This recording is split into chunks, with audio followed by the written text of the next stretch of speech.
discarded by way of manifestation. There is no rule about that. You have to get the opinion of the members. Diba? You have to get the opinion of the members. Do you get the members? Yeah, of course. Let the members say their piece. Natapusin muna. Hindi mo ba tayo nagsimula? Kasi simula lang natin Eh, dapat kung nagsimula tayo. Madam Chair, suggestion lang. May motion, si candidate, magtanong ka kung may objection. Kung meron na object na deliberation, baka mo-deliberate. Yun, let's follow the procedure. Pagdating tayo ng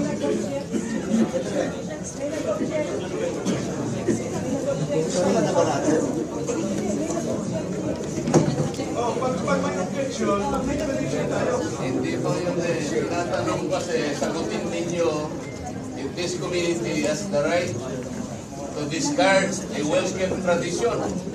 Is this committee authorized to set aside the tradition? That is the question that needs to be answered first and foremost.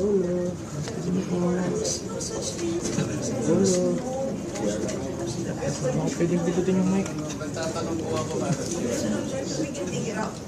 Incidental lang. Ako lang nag-incidental lang.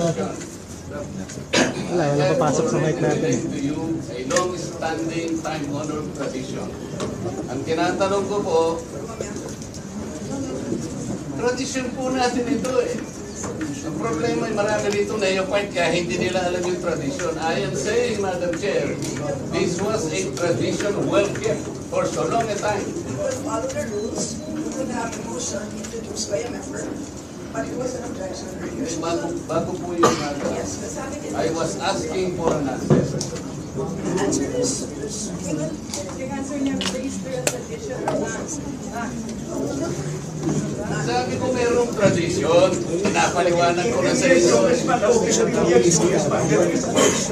Ang tinatanong ko,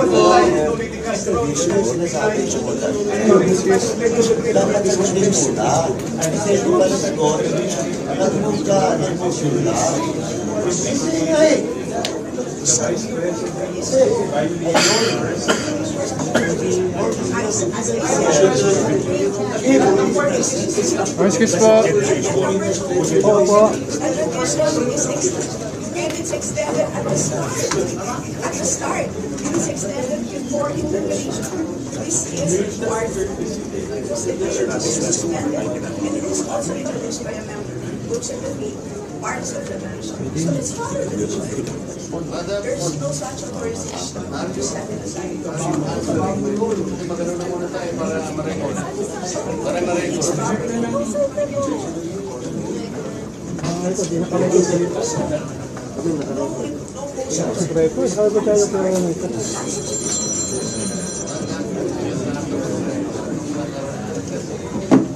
Wala na dapat tayo.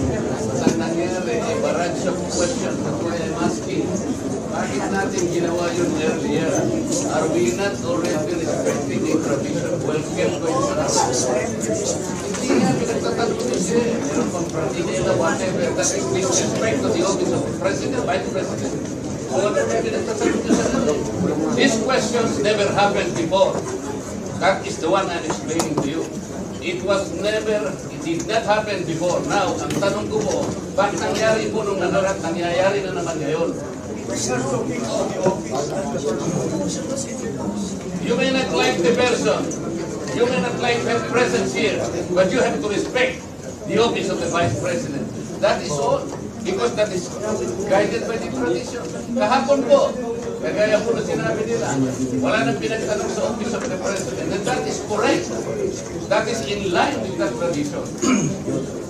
Ngayon po, kung ang tinatanong po ngayon, are we discarding the tradition? And is this committee authorized to discard a well-kept tradition? O kaya nga, then why are we intending to ask questions na naman at pinatawag nyo na naman kung sino-sino dito? That is why, kung hindi po kayo makakasagot, Madam, ang tinanong ko na sa inyo, I am now moving.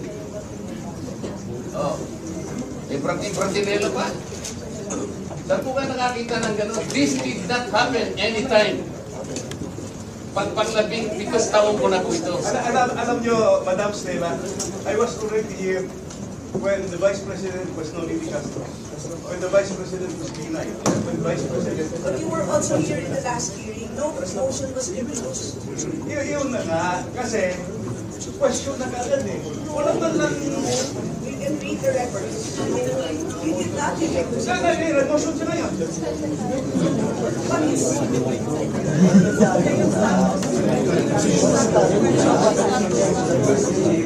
That is the manifestation of the Constance Solita, and it should be answered by the members. Motion, then after that, Solita will move the motion. Hindi ba nga nasagot eh? Will we let this Solita to speak? And then move the motion. Sagutin muna. Sagutin muna yung motion, but have a member. or move a motion, parliamentary. The rulings of the chair form part of the procedure.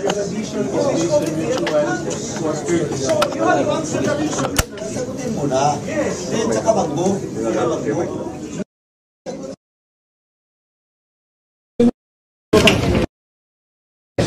Rulings of the chair form part of the rules because it will set a procedure. So if we will set a procedure now that we are discarding traditional courtesy, parliamentary courtesy. No, goodbye, parliamentary courtesy. Wala na tayo parliamentary courtesy. Next.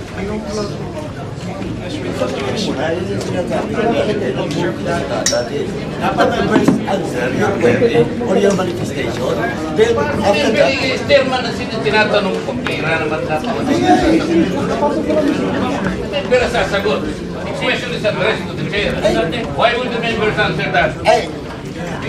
we don't have the authority to speak. Kalokohan naman yung pinagsasabi. Why the chairman only speak? Di ba kami pwede salita? We are also members, we just the same. Dahil alam mo yun. Alam mo yun. Can the vice chair cannot answer your query if he has to answer? Pwede. Pinag-uusapan natin ang chairman ang sasagot. No. It is not only the Ba't chairman. magsasalita ng ganyan? Well, Pacquiao, ng salita na kayo. Kaya naman ito report.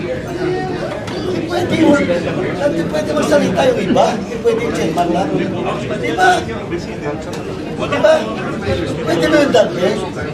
Sa parliamentary procedure in the House that the members cannot speak. Pwede.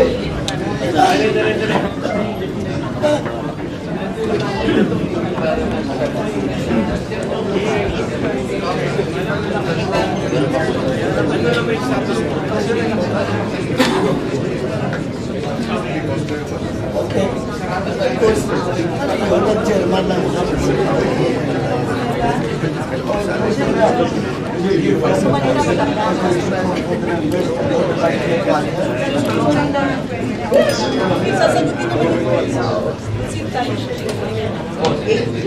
Here is the version